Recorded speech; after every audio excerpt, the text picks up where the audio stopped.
இப்போ நம்ம பார்த்துக்கிட்டு இருக்கு திருச்செந்தூர் கோவிலுடைய இப்போ உள்ள தோற்றமும் ஒரு வருஷத்துக்கு முன்னாடி கடந்த மே மாதம் எப்படி இருந்தது அப்படிங்கிற தோற்றத்தை தான் பார்த்துக்கிட்டு இருக்கோம். கிழக்கு பக்க சுவத்துக்கு, அதாவது கடல் கரைக்கும் அந்த சுவத்துக்கு இடையில ஒரு மிகப்பெரிய முந்தி வந்து ஒரு, அதாவது சின்ன கடல் பீச் மாதிரி தெரியும், மணல்லாம் இருந்துச்சு. இப்போ அந்த இடத்துல மிகப்பெரிய கேபியன் ஸ்ட்ரக்சர் அப்படிம்பாங்க, கற்களை வந்து கையால் கட்டி இல்லாட்டி கம்பியால் கட்டி அந்த இடத்த வந்து நிரப்பி வச்சுருக்காங்க.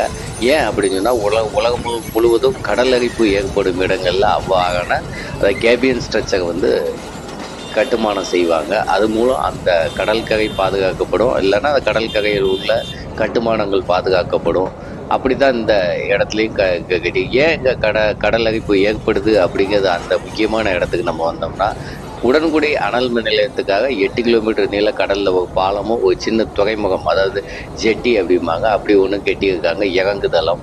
அதன் மூலம் என்னன்னா இயற்கைக்கு, அதாவது இயற்கை ஏற்கனவே இருந்த ஒரு அமைப்பிலிருந்து மாற்றம் அடைஞ்சதுனால இந்த கடற்கரை, அதாவது உடன்குடி அந்த அனல் மின் நிலையம் உள்ள பாலத்துக்கு 2 பக்கமும் 15 கிலோமீட்டர், அதாவது தெற்கையும் வடக்கையும் உள்ள பகுதிகள் கடல் அரிப்பு ஏற்படுது. ஒரு பக்கம் கடல் அரிப்பும், ஒரு பக்கம் வந்து அதிகமான மணல் வந்து அந்த இடத்துல வந்து சேருது. அப்படி தான் வந்து மணப்பாடில் அப்படி மணல் சேர்ந்துச்சு, இந்த பகுதியில் கடல் அரிப்பு ஏற்பட்டுச்சு.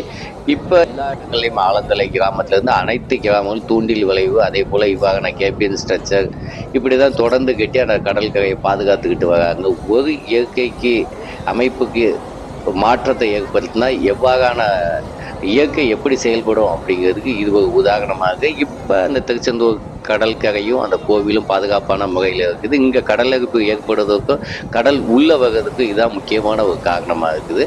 போன வருஷம் அந்த கேபியன் ஸ்ட்ரக்சர் வேலை நடந்துச்சு. இப்போ முழுமையாக அதாவது முடிவடைஞ்சு அந்த கிழக்கு பக்க சுவர் பாதுகாப்பான முறையில் இருக்குது. நான் உங்கள் பழனிக்குமார் மாடசாமி. மீண்டும் ஒரு பதிவில் விரைவில் வந்து சந்திக்கின்றேன். நன்றி.